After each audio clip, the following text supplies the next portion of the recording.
All right, in the last video, I talked about behavior disorders, and in this video want to explain what those are.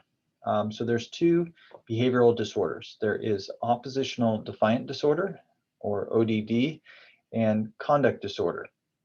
So oppositional defiant disorder is a disorder where the child or the adolescent's behavior is oppositional. It's opposing, it's defiant. So it's a recurrent pattern of negativistic, defiant, disobedient, and hostile behavior toward authority figures that persists for at least 6 months. So they are acting out against teachers, principals, parents, of course, and they're not listening to the rules. They're going their own way. All right, so that's oppositional defiant disorder. And the prevalence of oppositional defiant disorder for boys is 11.2%, and it's 9.2% for girls. So although you might think of this as more of perhaps you might think of this as more of a problem among boys, the gap there isn't huge. Related to that is conduct disorder. Conduct disorder, the way to think about it is it's sort of a more severe version of oppositional defiant disorder. It's almost exclusively, they start with oppositional defiant disorder and some of them go on to develop conduct disorder.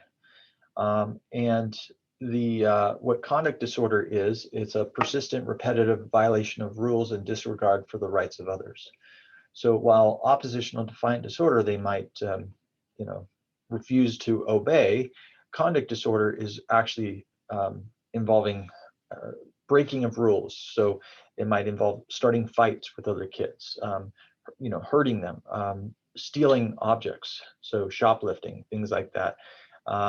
And it's and again, typically they still have the oppositional and defiant, but it's developed further beyond that. So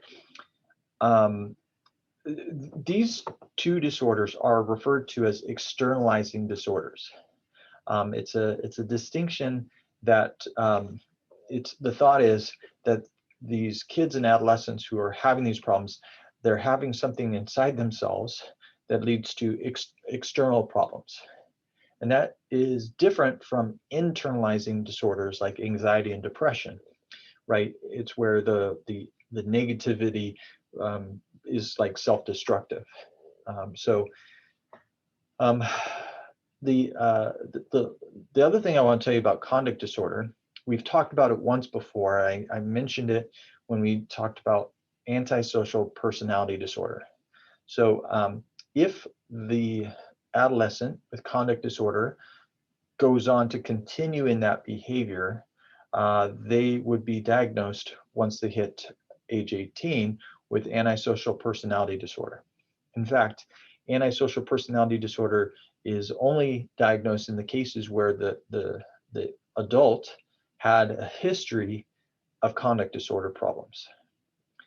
Okay, so let me give you a little bit more information here. So there's a few subtypes of oppositional defiant disorder.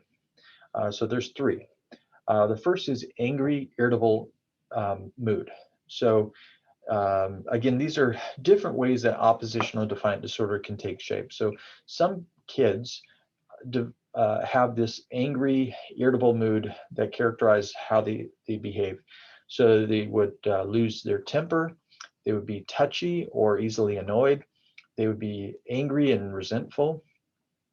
All right, so that's one type. Another type is argumentative or defiant behavior. So this would be a case where the child or adolescent would argue with authority figures.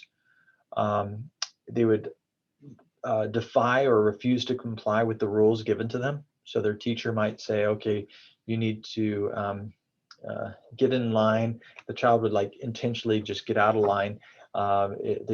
Even if it was for no purpose at all, they would just kind of compulsively disobey rules. They would often deliberately annoy others. It's one characteristic. They could blame others for their mistakes or misbehavior. So they're saying, well, she started it, kind of deal. And then finally, the third subtype is vindictiveness. So vindictive or vengeful means that they will try to get back at other people, usually in a more severe manner. So they will, and this could be a severe escalation, right? So you embarrass me, so I'm going to start a fight with you. And so those are the three main types of oppositional defiant disorder. There might be some overlap, some common elements, but the research supports that they tend to cluster in these three different ways.